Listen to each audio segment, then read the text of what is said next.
السلام علیکم ورحمۃ اللہ وبرکاتہ. الحمد للہ رب العالمین والعاقبۃ للمتقین والصلاۃ والسلام علی رسولہ الکریم. محترم حضرات، ہم آداب اور اخلاق پر آپ سے بات کر رہے ہیں اور آج اس کا سیریل نمبر 6 ہے. آج ہم بات کریں گے قرآن مجید کے ساتھ ایک مسلمان کا اور خاص کر تلاوت کے وقت اس کے کیا آداب ہے اور اس کے ساتھ کیسا برتاؤ کرنا چاہیے. دیکھیں، یہ جو قرآن مجید جب آدمی کھولتا ہے تو کبھی اس کو چومتا ہے، کبھی اس کو سینے سے لگاتا ہے.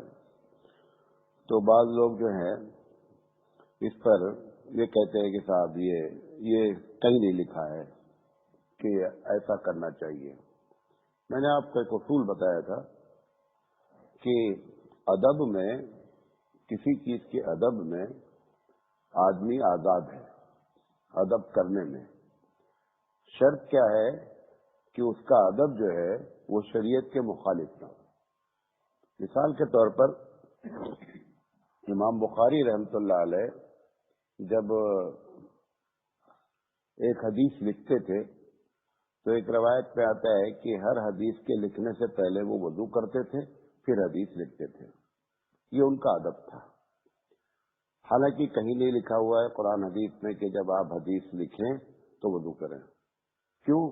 کیونکہ ادب کے لیے جو ہے وہ ہر آدمی کا اپنا اپنا معیار ہے، جس علاقے میں آپ رہتے ہیں اس لحاظ سے. لیکن شرط اس میں یہی ہے کہ وہ چیز شریعت کے خلاف نہیں ہونا چاہیے. مثال کے طور پر ہمارا یہ علاقہ ایشیا کا، یہاں پر قبلے کی طرف جو ہے وہ پیر نہیں کرتے ہیں، مطلب لیٹتے وقت قبلے کی طرف پیر نہیں کرتے ہیں.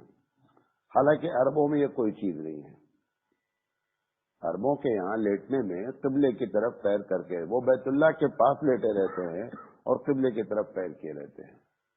تو ان کے نزدیک وہ کوئی چیز نہیں ہے، کیونکہ حدیث میں نہیں لکھا ہے تو ان کی تہذیب وہ نہیں بن پائی. لیکن ہماری تہذیب یہ بنی کہ ہم قبلے کی طرف پیر نہیں کرتے ہیں. کوئی لیٹا بھی رہتا ہے تو اس کو عام آدمی بھی بولتا ہے بھائی قبلے کی طرف پیر ہے آپ کا.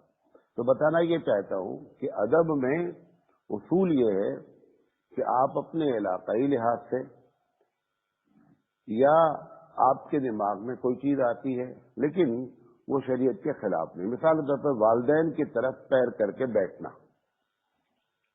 یہ بھی کہیں نہیں لکھا ہے کہ والدین کی طرف پیر نہ کیا جائے. لیکن اب جیسے ماں بیٹھی ہے، باپ بیٹھا ہے، آپ پیر پھیلا کر کے جو اس کے سامنے بیٹھے، یہ بھی ہمارے ہاں کیا ہے، ادب کے خلاف ہے. ہاں، جو چیزیں حکم ہو گئی ہیں ادب کی وہ ایک تو بہت اونچی بات ہے. تو یہ اس لیے ہوئی کہ یہ کل ہی سوال آیا کہ قرآن کے بارے میں آپ نے ادب نہیں بیان کیا. ہم نے کہا ابھی تو چل رہا سلسلہ، تو ہم نے کہا پہلے قرآن ہی لے لیتے ہیں. تو اس میں انہوں نے یہ کہا کہ یہ جو لوگ چومتے ہیں، جو اصل میں تھوڑا پڑھے لکھے ہوتے ہیں نا، وہ فوراً ایک بات پر حکم لگاتے ہیں. نہیں، انہوں نے کہا یہ بدعت ہے. ہم نے کہا بدعت ایسے نہیں ہوتا. اچھا، جب میں نے امام بخاری کا نام لے لیا تو سن ہو گئے. امام مالک رحمۃ اللہ علیہ کے بارے میں ہے کہ امام مالک رحمۃ اللہ علیہ نے مدینے میں کبھی چپل نہیں پہنی، پوری زندگی ننگے پیر چلے. ادب کیا تھا کہ معلوم نہیں کہ سرکار دو عالم کدھر سے گزرے ہوں اور ان کا پیر وہاں پڑا ہو اور میں وہاں چپل پہن کر گزر جاؤں. حالانکہ ابو بکر چپل پہن کر چلتے تھے. تو یہ امام مالک کا اپنا ذاتی ادب ہے، اس کو ہم اعتراض نہیں کر سکتے، اس کے اوپر کمنٹ نہیں کر سکتے کہ یہ جو انہوں نے کیا غلط کیا. تو لہذا یہ جو ہے ہم لوگوں کا ہے کہ جیسے عرب لوگ بھی قرآن مجید جتنا ہم احترام کرتے ہیں اتنا وہ نہیں کرتے ہیں. ہم اٹھاتے ہیں، سینے سے لگاتے ہیں، آنکھوں سے لگاتے ہیں. افغانستان کے لوگ اس سے زیادہ احترام کرتے ہیں. وہ بیچارے جو نہیں پڑھنا جانتے ہیں قرآن کریم، تو وہ روزانہ آ کر کے جو لوگ نمازی ہیں تو وہ اس کو کھول کر دیکھ ہی لیتے ہیں. کچھ نہیں جانتے، پڑھنا ہی نہیں جانتے ہیں، الف بے بھی نہیں جانتے ہیں، تو بیچارے کھول کر کے اس کو بہت حسرت سے دیکھتے ہیں اور پھر اس کو کھلا ہوا، ہم لوگ تو بند لگاتے ہیں نا، وہ کھلا ہوا سینے سے لگاتے ہیں. تو بہرحال یہ سب ادب اپنی اپنی جگہ ہے جس سے اب آدمی کی محبت کا اظہار ہوتا ہے، اس پر کمنٹ نہیں کرنا چاہیے. یہ ایک بات تھی. قرآن مجید کے ادب کے سلسلے میں سب سے پہلی بات تو یہ ہے کہ یہ سمجھ کر کے قرآن کریم اٹھانا چاہیے، پڑھنا چاہیے کہ یہ میرے رب کا کلام ہے. جب آپ اس کو سامنے رکھیں گے تو خود بخود اس سے محبت بھی آئے گی اور خود بخود اس کا احترام بھی ہوگا. اکرمہ ابن ابی جہل کے بارے میں یہ ہے کہ جب وہ قرآن کریم کھولتے تھے تو ان کے اوپر ایک کیفیت ہوتی تھی اور کہتے تھے ھذا کلام ربی، کہ یہ میرے رب کا کلام ہے. ابھی ایک آدمی کو کسی سے محبت ہو اور اس کا خط آ جائے تو وہ اس خط کے ساتھ کیسا برتاؤ کرتا ہے، جبکہ وہ ایک چھوٹا سا معاملہ ہے. اس کو دیکھتا ہے، پڑھتا ہے، پھر بار بار پڑھتا ہے. تو یہ ہمارے رب کا کلام ہے. اس کو جو ہے نا محبت سے اٹھانا چاہیے اور یہ یقین کر کے اٹھانا چاہیے کہ اس میں جو لکھا ہوا ہے وہ سچ ہے. یہ سب سے پہلا ادب ہے. جو لوگ اس کو پڑھتے ہیں، بہت سے لوگ ہیں دنیا میں جو اس کو ایز اے لٹریچر پڑھتے ہیں، ادب کے لحاظ سے پڑھتے ہیں کہ بہت اچھی اس کی عربی ہے، تو اس لحاظ سے جب پڑھتے ہیں تو ان کو کوئی ہدایت نہیں ملتی ہے. تو دوسری چیز کیا ہے، ہدایت کی طلب سے اس کا ادب کیا ہے کہ ہدایت کی طلب سے اس کتاب کو کیا کرنا چاہیے، کھولنا چاہیے، پڑھنا چاہیے، سمجھنے کی فکر کرنا چاہیے. یہ اس کا دوسرا ہے. تیسری چیز یہ ہے کہ جب اس کو اٹھایا جائے پڑھا جائے پڑھنے کے لیے تو آدمی کے اندر جو ہے وہ دو درجے ہیں. پہلے چیز ہے پاکی ہونا چاہیے اور دوسری چیز ہے وضو. پاکی پر تو سب کا اتفاق ہے کہ ناپاک آدمی، جیسے وہ عورتیں جو حیض والی ہیں یا وہ آدمی جو ناپاک ہے جس کو نہانے کی حاجت ہے، وہ قرآن کریم نہ پڑھ سکتا ہے اور نہ قرآن کریم چھو سکتا ہے. چاہے وہ بغیر دیکھے پڑھنا چاہے وہ بھی نہیں پڑھ سکتا ہے، اور دیکھ کر کے چھو کر کے تو بھی نہیں پڑھ سکتا ہے. دوسرے مسئلے میں زیادہ تر لوگوں کی رائے ہے کہ قرآن کریم کو بغیر وضو کے نہیں چھونا چاہیے. اس پر ہی تقریباً اتفاق ہے. کچھ اس میں مستثنیات ہیں، لیکن امام اعظم اور امام مالک رحمۃ اللہ علیہ پر بہت سخت ہے کہ قرآن کریم کو بغیر وضو کے نہیں چھونا چاہیے. تو یہ اس کے آداب میں سے یہ بھی بڑا ادب ہے. اللہ تعالیٰ نے قرآن میں کہا لا یمسہ الا المطہرون، کہ اس کو تو پاک لوگ ہی چھوتے ہیں. تو اس سے فرشتے بھی پاک رہتے ہیں، ان کے بارے میں بھی ہے اور انسانوں کے بارے میں بھی ہے کہ اس کے ادب میں سے یہ ادب ہے کہ اللہ کا کلام ہے، اس کو نہایت ہی پاک صاف اور طاہر ہو کر چھونا چاہیے. اس کے بعد جب قرآن مجید کھولے پڑھنے کے لیے، آپ کو معلوم ہے کہ دنیا کا جتنا کام ہے، جتنے بھی کام ہمارے نبی جی نے ہم کو سکھلائے ہیں، اس میں یہ ہے کہ آپ بسم اللہ کر کے کام کریے. کھانا کھانا، پینا، اٹھنا بیٹھنا. لیکن یہ دنیا کا واحد کام ہے. اس کے علاوہ کوئی کام ایسا نہیں ہے. یہ صرف ایک کام ہے کہ جب قرآن کریم پڑھا جائے تو شیطان مردود سے جو ہے وہ پناہ مانگی جائے. یہ ایک بڑا سوال ہے کہ سارے کام بسم اللہ سے چل سکتے ہیں یا نہ پڑھیں تو کوئی گناہ نہیں ہے. جیسے ایک آدمی کھانا کھایا بسم اللہ نہیں پڑھا، گنہگار نہیں ہوگا. پانی پیا بسم اللہ نہیں پڑھا، گنہگار نہیں ہوگا. لیکن قرآن کریم کے بارے میں وجوب کا ہے بعض لوگوں کے نزدیک کہ اگر قرآن کریم پڑھا جاتا ہے تو اعوذ باللہ من الشیطان الرجیم کہنا واجب ہے. جبکہ مفتہ بہ قول یہ نہیں ہے.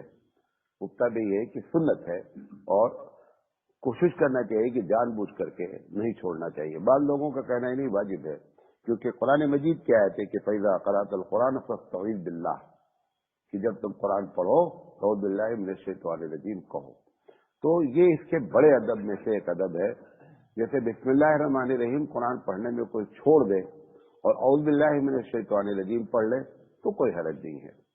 لیکن بسم اللہ پڑھے اور اعوذ باللہ نہیں پڑھے تو حرج ہے. تو اس کے ادب میں ہے کہ اس کو اس طریقے سے شروع کرنا چاہیے. مجھے اس کی کیا ہے کہ دنیا کے کسی کام میں اعوذ باللہ نہیں ہے سوائے اس کا. تو اس پر جو ہمارے اکابرین نے لکھا وہ یہ ہے کہ اس کتاب کا سب سے بڑا جو بیری ہے، یعنی بیر ہے جس کو، وہ شیطان ہے. शैतान को ये किताब एकदम नहीं जमती है। वैसे भी क़ारी तैयब अलैहिर्रहमान ने लिखा है कि हर चीज का एक जिद होता है, हर चीज का एक विलोम होता है, अपोजिट होता है। जैसे जुल्म है तो इंसाफ है, अंधेरा है तो उजाला है। क़ारी तैयब अलैहिर्रहमान ने लिखा है कि नबी का जो जिद है ना वो शैतान है। दो लोग नबी के जिद हैं, एक शैतान है और एक दज्जाल है। जितने काम नबी को पसंद होंगे वो आदम अलैहिस्सलाम से लेकर हमारे नबी तक, शैतान को वो कतई जम नहीं सकता। जितने भी मतलब अल्लाह के रसूल सल्लल्लाहु अलैहि वसल्लम जो भी हमको बातें सिखलाएंगे उसका एंटी प्रचार कौन करता है, मुखालिफत में कौन रहता है, शैतान रहता है। अब क्योंकि मुसलमानों की हिदायत नहीं बल्कि सारे आलम की हिदायत के लिए जो किताब है, लोग माने या ना माने, हमारा तो आपका अकीदा है, हमारा इस पर फेथ है, हम विश्वास रखते हैं कि अल्लाह की किताब के जरिए ही पूरी दुनिया में हिदायत मिल सकती है। ये जितना लोग कोशिश कर रहे हैं कि करप्शन रुक जाए और फला रुक जाए, धमाका रुक जाए, उन सबकी जड़ में क्या है कि अल्लाह की जो पॉलिसी है उसके खिलाफ लोग काम कर रहे हैं। लिहाजा उनको परेशान रहना ही रहना, सबको परेशान, हमको भी रहना है, उनको भी रहना है।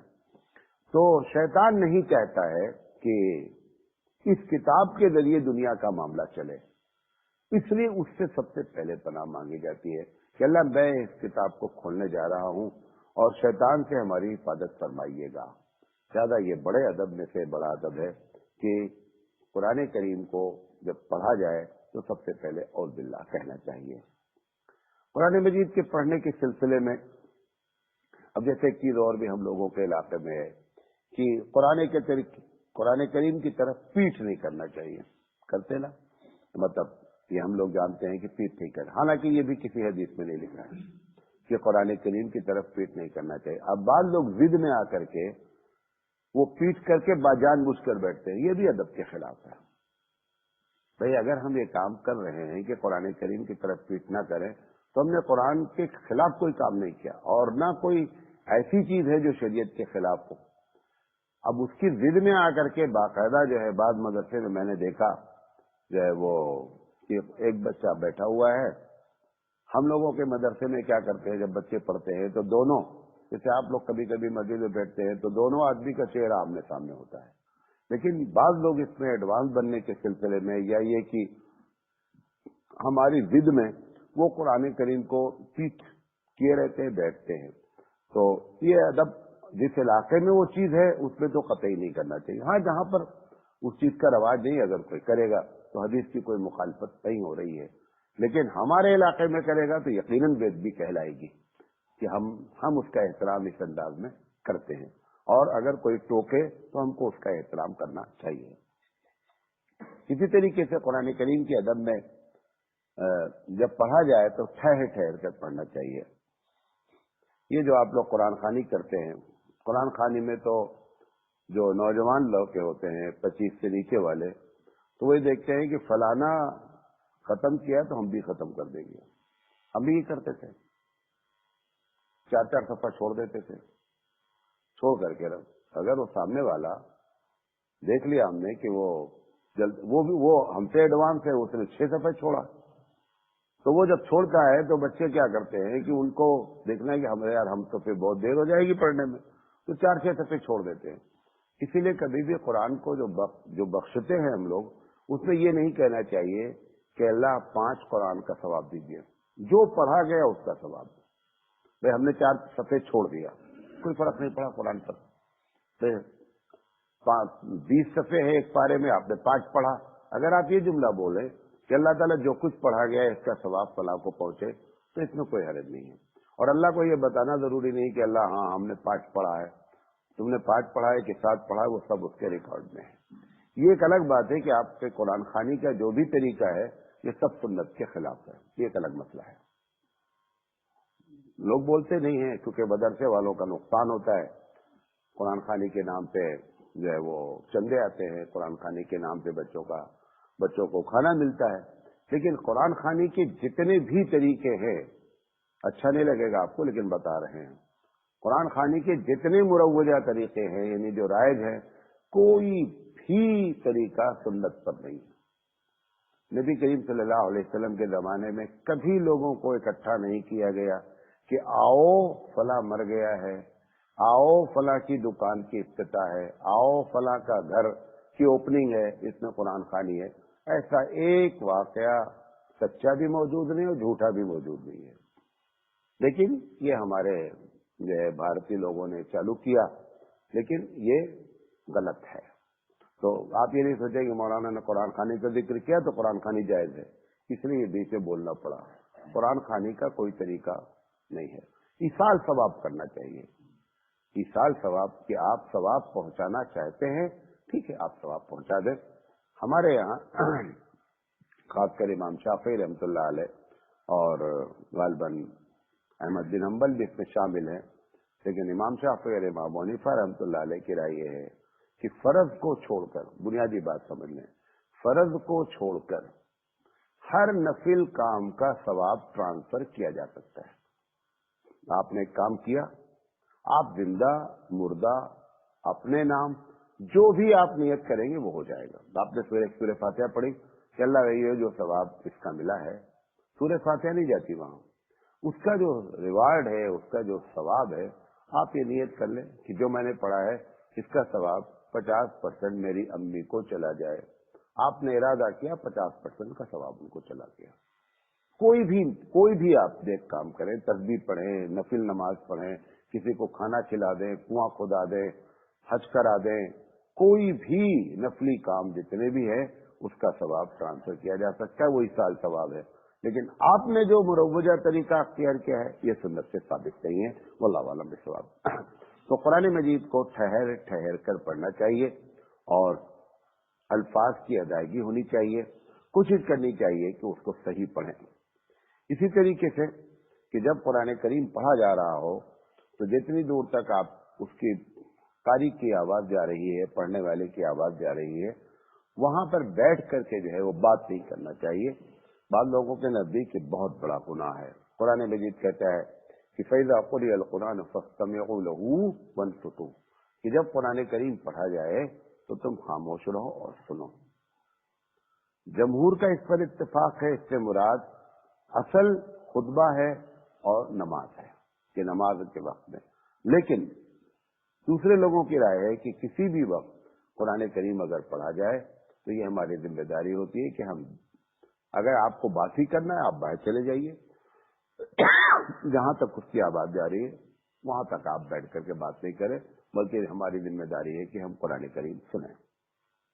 इसी तरीके से कुरान करीम के अदब में से ये भी एक अदब है, जबकि वो आपसे आवाम से वो मुमकिन नहीं है, लेकिन उलमा को चाहिए कि इसका एहतराम करें कि जब कुरान करीम की कोई आयत खुशखबरी वाली हो तो अल्लाह ताला की उस नेमत का शुक्र भी अदा करें और उसको महसूस भी करें। जैसे जन्नत का जिक्र आ रहा है, अच्छे लोगों का जिक्र आ रहा है, तो महज तड़ क्योंकि जब आलिम हो जाता, हाफिज हो जाता, तो उसको बहुत पढ़ने में तेजी होती है।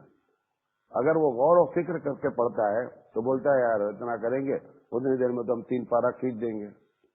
तो 3 पारा खींचना बोलता है वो, 3 पारा खींच देंगे। 3 पारा खींचना मकसूद नहीं है। मकसूद तो ये है जो हमारा कि हम जिस किताब को पढ़ रहे हैं उसमें क्या बात हमसे अल्लाह कह रहा है। ये तो अल्लाह ताला का फजल है, उसका एहसान है कि वो बगैर समझे हुए भी सवाब दे देता है। होना ये चाहिए था कि इसमें यह कैद लगाई जाती है कि जब तक आप इसको समझेंगे नहीं तब तक सवाब नहीं होगा। दूसरी कैद होती है कि जब तक आप इस पर अमल नहीं करेंगे तब तक सवाब नहीं होगा। लेकिन ये अल्लाह ताला का फजल है, उसका एहसान है कि उसने अपनी किताब के पढ़ने पर जो है वो सवाब रखा है। इमाम मालिक रहमतुल्लाह अलैह का, इसी पर खत्म करते हैं। इमाम मालिक रहमतुल्लाह अलैह का एक ख्वाब है, बाद लोगों ने इमाम अहमद बिन हम्बल की तरफ मंसूब किया है कि अहमद बिन हम्बल ने ख्वाब देखा कि रब्बे दुल जलाल है। उससे पूछा अल्लाह ताला ये बताइए, ये पूरा वाक़या मुअत्तानवी ने नकल किया है कि आपको किस काम से सबसे ज्यादा खुशी होती है। अल्लाह से पूछा तो अल्लाह ताला ने कहा कि मेरी किताब, यानी जब बंदा मेरी किताब पढ़ता है दूसरी ख्वाब के जुज में ये भी है कि पूछा कि जब समझ कर पढ़ता है तो या बगैर समझे तो उन्होंने कहा चाहे समझ कर पढ़े हो चाहे बगैर समझे पढ़े, ये भी लिखा हुआ है। तो ये अल्लाह ताला का फजल और एहसान है कि जब आप उसकी किताब उठाते हैं तो अल्लाह ताला को बहुत खुशी होती है। थानवी इस मसले को उन्होंने अपने उस्ताद से, जो उनके पीर हैं मौलाना इमदादुल्लाह मुहाजिर मक्की रहमतुल्लाह अलैह से पूछा कि ये ख्वाब की हकीकत क्या है। तो इमदादुल्लाह मुहाजिर मक्की भी बहुत अल्लाह वाले आदमी थे। तो इमदादुल्लाह मुहाजिर मक्की ने कहा कि मैं आपको समझाता हूँ। थानवी रहमतुल्लाह अलैह से कहा कि एक दिन की बात है, मैं दिल्ली जा रहा, तो पुरानी दिल्ली से मैं गुजर रहा था, तो देखा कि कुछ लोग बैठे हुए हैं और किसी बहुत संजीदगी से एक मौजू पर गुफ्तगू कर रहे हैं। तो लोग नहीं जाने कि इमदादुल्लाह है। तो इमदादुल्लाह मुहाजिर मक्की सोचते कि टोपी उपी लगाए बैठे थे बाहर अपना। इमदादुल्लाह मुहाजिर मक्की रहमतुल्लाह अलैह उनके पास गए, पूछा कुछ नहीं, देखा क्या मौजू है जो इतना गर्मा गर्म बात चल रही है।